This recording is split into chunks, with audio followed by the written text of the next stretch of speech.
Friends, आप सभी का RSS क्लासेस 2.0 में स्वागत है। आज हम देखने वाले हैं लेटर, वर्ड एंड सेंटेंस।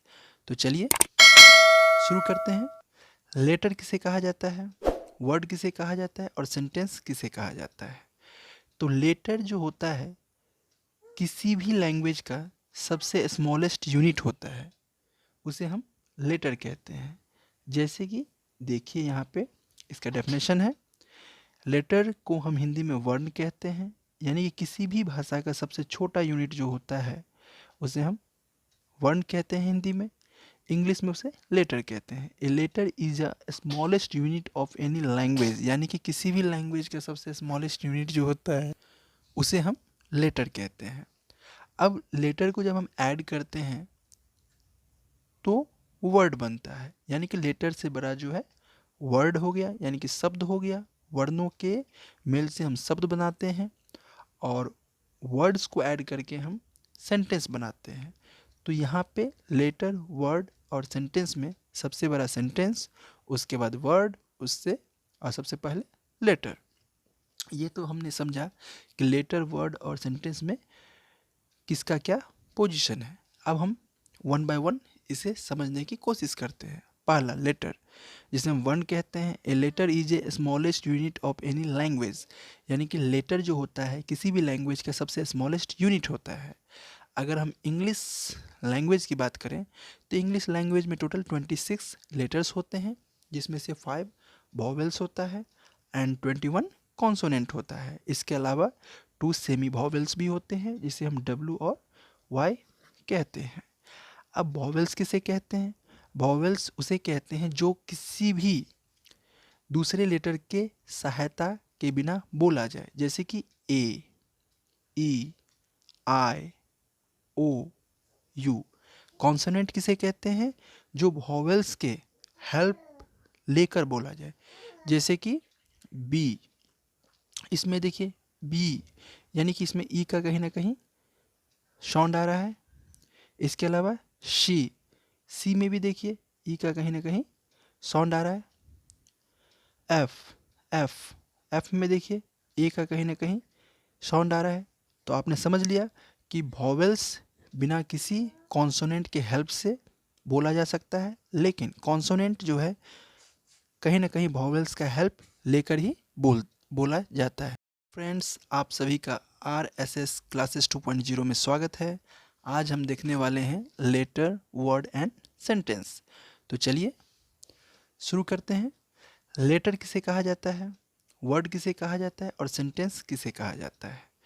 तो लेटर जो होता है किसी भी लैंग्वेज का सबसे स्मॉलेस्ट यूनिट होता है, उसे हम लेटर कहते हैं। जैसे कि देखिए यहाँ पे इसका डेफिनेशन है। लेटर को हम हिंदी में वर्ण कहते हैं, यानी कि किसी भी भाषा का सबसे छोटा यूनिट जो होता है उसे हम वर्ण कहते हैं हिंदी में। इंग्लिश में उसे लेटर कहते हैं। A letter is a smallest unit of any language, यानी कि किसी भी लैंग्वेज का सबसे स्मॉलेस्ट यूनिट जो होता है उसे हम लेटर कहते हैं। अब लेटर को जब हम ऐड करते हैं तो वर्ड बनता है, यानी कि लेटर से बड़ा जो है वर्ड हो गया, यानी कि शब्द हो गया। वर्णों के मेल से हम शब्द बनाते हैं और वर्ड्स को ऐड करके हम सेंटेंस बनाते हैं। तो यहाँ पे लेटर, वर्ड और सेंटेंस में सबसे बड़ा सेंटेंस, उसके बाद वर्ड, उससे और सबसे पहले लेटर। ये तो हमने समझा कि लेटर, वर्ड और सेंटेंस में किसका क्या पोजीशन है। अब हम वन बाय वन इसे समझने की कोशिश करते हैं। पहला लेटर, जिसे हम वर्ण कहते हैं। A letter is a smallest unit of any language, यानी कि लेटर जो होता है किसी भी लैंग्वेज का सबसे स्मॉलेस्ट यूनिट होता है। अगर हम इंग्लिश लैंग्वेज की बात करें तो इंग्लिश लैंग्वेज में टोटल 26 लेटर्स होते हैं, जिसमें से 5 वॉवेल्स होता है एंड 21 कॉन्सोनेंट होता है। इसके अलावा 2 सेमी वॉवेल्स भी होते हैं, जिसे हम W और Y कहते हैं। अब वॉवेल्स किसे कहते हैं? वॉवेल्स उसे कहते हैं जो किसी भी दूसरे लेटर के सहायता के बिना बोला जाए, जैसे कि A, E, I, O, U। Consonant किसे कहते हैं? जो वॉवेल्स के हेल्प लेकर बोला जाए, जैसे कि बी, इसमें देखिए बी यानी कि इसमें ई का कहीं ना कहीं साउंड आ रहा है। इसके अलावा शी, सी में भी देखिए ई का कहीं ना कहीं साउंड आ रहा है।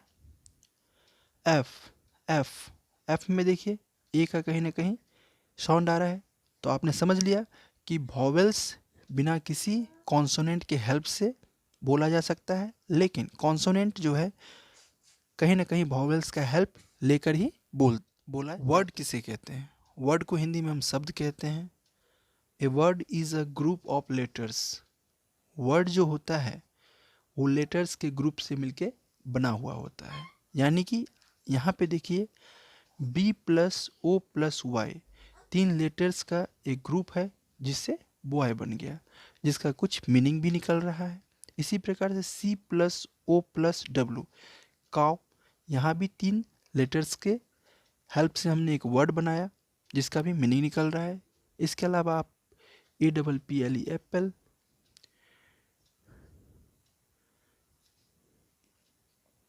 TIG या टाइगर, इस प्रकार से आप काफ़ी वर्ड्स बना सकते हैं और उसमें सिर्फ 26 लेटर्स का ही यूज़ होता है। जितने भी आप वर्ड बनाते हैं उसमें लेटर्स 26 हैं तो 26 ही यूज़ होगा। अब हम देखते हैं सेंटेंस। सेंटेंस को हम हिंदी में वाक्य कहते हैं। A sentence is a group of words that makes a complete sense. यानी कि सेंटेंस जो होता है ग्रुप ऑफ वर्ड्स होता है जिसका कुछ सेंस निकले, कंप्लीट सेंस निकले, उसे ही हम सेंटेंस कहते हैं। जैसे कि Ram it's a mango, Ram it's a mango. अब यहाँ पे देखिए Ram it's a mango, 4 words हैं, 4 वर्ड्स हो गए यहाँ पे। राम आम खाता है, इसका सेंस भी निकल रहा है। इसके अलावा यू आर अ बॉय, यहाँ पे भी देखिए यू एक वर्ड है, आर एक वर्ड है, एक वर्ड है, बॉय एक वर्ड है। यानी कि यहाँ पे भी 4 वर्ड्स का इस्तेमाल किया गया है। तो इससे एक सेंटेंस बना जिसका पूरा मतलब निकलता है, कंप्लीट सेंस है, तो इसे हम सेंटेंस कह सकते हैं। आज हमने देखा लेटर, वर्ड एंड सेंटेंस। आने वाले वीडियो में हम देखेंगे सब्जेक्ट और प्रेडिकेट। धन्यवाद।